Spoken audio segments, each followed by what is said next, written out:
നമസ്കാരം, ഞാൻ LS Ashok. Aroor vision ചാനലിലേക്ക് സ്വാഗതം. അരൂരിൽ സീ ഫുഡ് കമ്പനിയിൽ വൻ തീപിടുത്തം. ആളപായമില്ല. ഫയർ ആൻഡ് റെസ്ക്യൂവിൻ്റെ 8 യൂണിറ്റുകൾ അശ്രാന്തം പരിശ്രമിച്ച് 8.5 മണിക്കൂർ കൊണ്ട് തീയണച്ചു.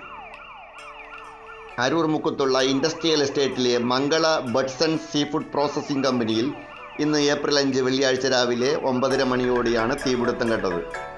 കെട്ടിടത്തിൻ്റെ മുകൾ ഭാഗത്ത് സൂക്ഷിച്ചിരുന്ന പേപ്പർ കാർട്ടനുകളും താപനിയന്ത്രണത്തിനായി അടുക്കിയിരുന്ന തെർമോക്കോളും കത്തിനശിച്ചു.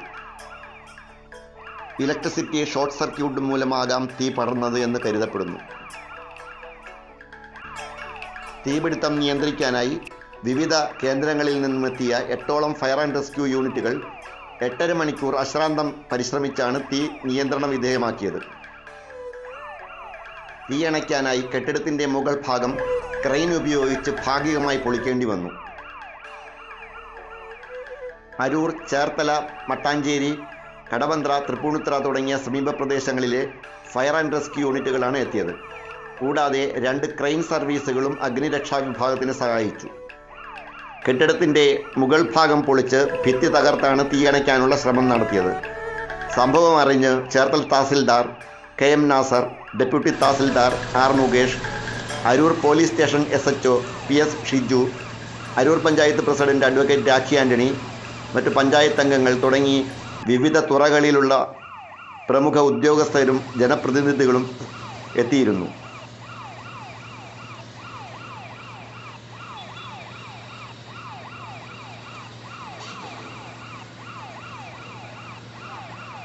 തീപിടുത്തം നടക്കുന്നതിന് സമീപമുള്ള കെട്ടിടത്തിൽ അമോണിയം ഗ്യാസ് സൂക്ഷിച്ചിട്ടുണ്ടായിരുന്നത് അപകട സാധ്യത കൂട്ടി.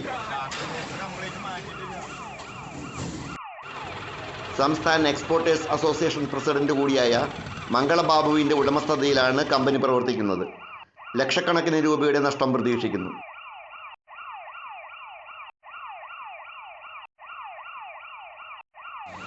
Cherthala tahsildar KM Nasar, Aroor police station SHO PS Shiju സ്ഥിതിഗതികൾ നിരീക്ഷിച്ചിരുന്നു.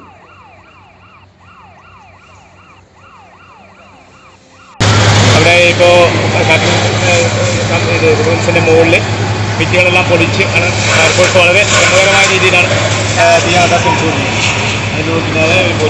അരൂരിലെ ഫയർ ആൻഡ് റെസ്ക്യൂ വിഭാഗത്തിന് കൂടുതൽ സൗകര്യങ്ങൾ ഏർപ്പെടുത്തേണ്ട ആവശ്യകതയിലേക്കാണ് ഈ സംഭവം വിരൽ ചൂണ്ടുന്നതെന്ന് അരൂർ ഇൻഡസ്ട്രീസ് അസോസിയേഷൻ പ്രസിഡന്റ് കൂടിയായ അഡ്വക്കേറ്റ് V അമർനാഥ് പ്രസ്താവിച്ചു. ഇപ്പോൾ എനിക്ക് തോന്നുന്നൊരു 4-5 സമയമാണ് നമ്മുടെ ഇൻഡസ്ട്രിയൽ എസ്റ്റേറ്റിൽ ഭയങ്കര പരിശ്രമിച്ചിട്ടാണ് നമുക്ക് താൽക്കാലികമായിട്ടെങ്കിലും ഒരു ഫയർ സ്റ്റേഷൻ ലഭ്യമായത്. പക്ഷേ ഇപ്പോൾ ഉള്ള ഫയർ സ്റ്റേഷൻ ഇത് പര്യാപ്തമാണോ എന്നുള്ളതാണ് ചോദ്യം. കാര്യം KICBയുടെ ഒരു കെട്ടിടത്തിലാണ് നമ്മുടെ ഇപ്പോഴത്തെ ഫയർ സ്റ്റേഷൻ നോക്കിയത്. അപ്പോൾ പലപ്പോഴും നമുക്ക് ആകെ ഇവിടെ ഉള്ളത് ഒരു വണ്ടി മാത്രമാണ്. ഇത്രയും വലിയൊരു എസ്റ്റേറ്റിൽ ഏകദേശം 54 യൂണിറ്റുകളും അതും വളരെ വലിയ അപകട പെയിൻറ് ഫാക്ടറികളും ഒക്കെ ഉള്ളൊരു സ്ഥിതിയിൽ നമുക്ക് ഇത് പര്യാപ്തമാണോ എന്നുള്ളതാണ് പ്രധാന ചോദ്യം. കാര്യം അതാണ് ഞങ്ങൾ പണ്ടുതൊട്ടേ ആവശ്യപ്പെടുന്നത്. ഒരു ഫുൾ ഫ്ലെജ്ഡ് ഫയർ സ്റ്റേഷൻ തന്നെ വേണം. ഇവിടെ സ്ഥലം എടുത്തിട്ടിട്ട് തന്നെ ഇപ്പോൾ 4-5 കൊല്ലമായി.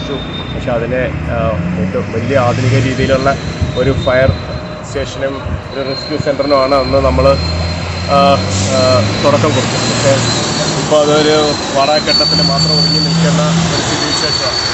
അപ്പോൾ അതിന് കൂടുതൽ കാര്യക്ഷമമായി പ്രവർത്തിക്കാൻ പറ്റുന്ന നല്ല ഒരു അരൂർ ഇൻഡസ്ട്രിയൽ ഏരിയയിൽ താമസിക്കുന്ന ജനങ്ങൾക്ക് കൂടുതൽ സംരക്ഷണം കിട്ടുന്ന വിധത്തിൽ സൗകര്യങ്ങൾ ഏർപ്പെടുത്തണമെന്ന് പരിസരവാസികൾ ആവശ്യപ്പെട്ടു. അരൂർ വിഷൻ ന്യൂസിന് വേണ്ടി LS അശോക് കുമാർ. നന്ദി.